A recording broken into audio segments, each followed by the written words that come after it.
Welcome to PLMALive, the online video series that brings you face-to-face with people making news of importance to store brands.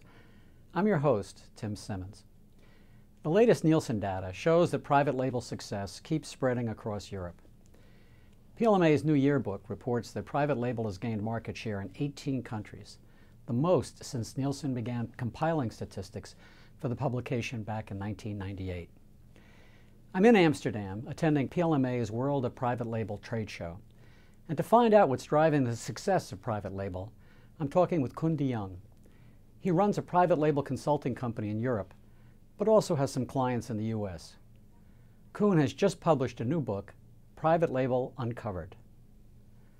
Koen, welcome to PLMALive. Private label's market share averages about 30% across Europe, but there are some big national differences. What accounts for those differences? I believe that there's a very strong relation between retailer concentration on the one hand and private label market share on the other hand. You see in countries where there's a very high concentration, there almost automatically is also a high market share for private label. So I would say the more the European retail gets concentrated, the further the market share for private label will grow. But that will take time. I think from the average of 30% now, it will take at least 5 years to grow another 3 to 4%. With these high market shares, it sounds as if consumers have a lot of confidence in retailer brand products. Yeah, without doubt, Tim, I believe that consumers really understand that quality is not only being produced by the brands anymore. It's the private label manufacturers who, in close cooperation with the retailers, work on fantastic quality, really comparable in blind tests with the brands, and moreover, the packaging communicating that what's inside is quality. So I think the intrinsic quality of the product in combination with the packaging really makes it work. What do you think are the biggest opportunities for private label growth in Europe? Well, I think now that we've gone through along the road of making available which is already there, but with a private label copy, which has been done over the past 10 years, I would say, the real challenge will now be to identify specific niches in the market and to use those private labels to address those niches. What you see happening now, there's, for example, themes like sustainability, eco-friendly, organic, animal welfare, regional provenance, are themes being used by the retailers to define specific niches. And they create products together with the private label suppliers in attractive packaging to make them available and to make them also recognizable on the shelves. So that will be the real challenge for most of the retailers, to use their intelligence to identify those niches and to be the first to do that. Because the name of the game nowadays is not to be me too, as it was in the past, by copying.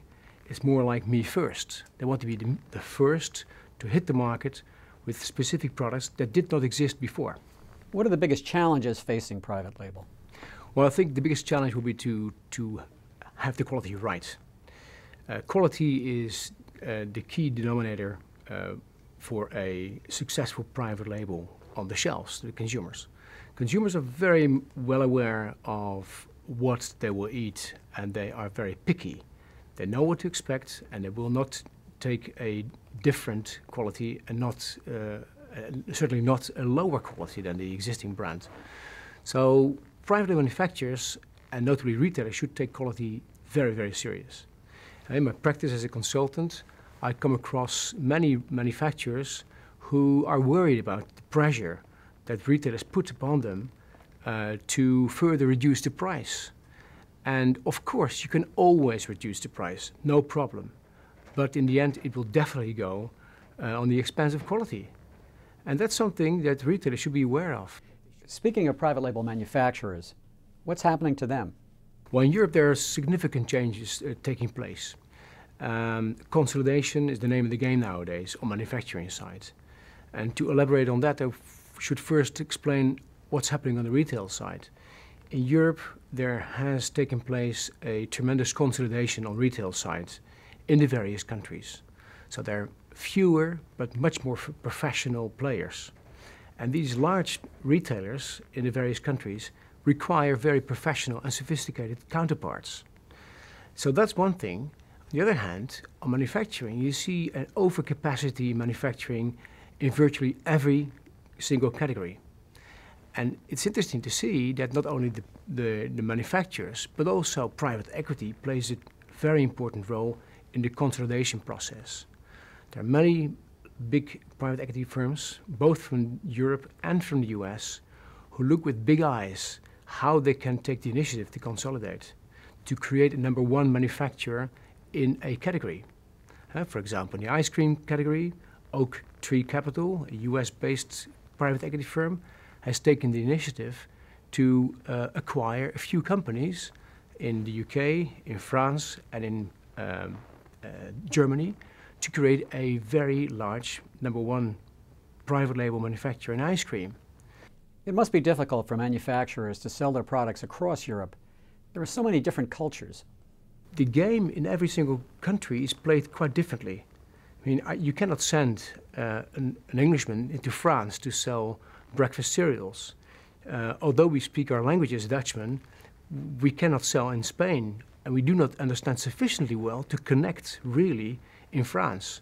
So what you preferably would like to have is a pan-European commercial network where you have sales offices in the various countries with locals, with natives who understand also the historic relation with the retailer to further build and to drive the category forward with private label. And that's the whole reasoning behind the buy and build strategies of the private equity firms.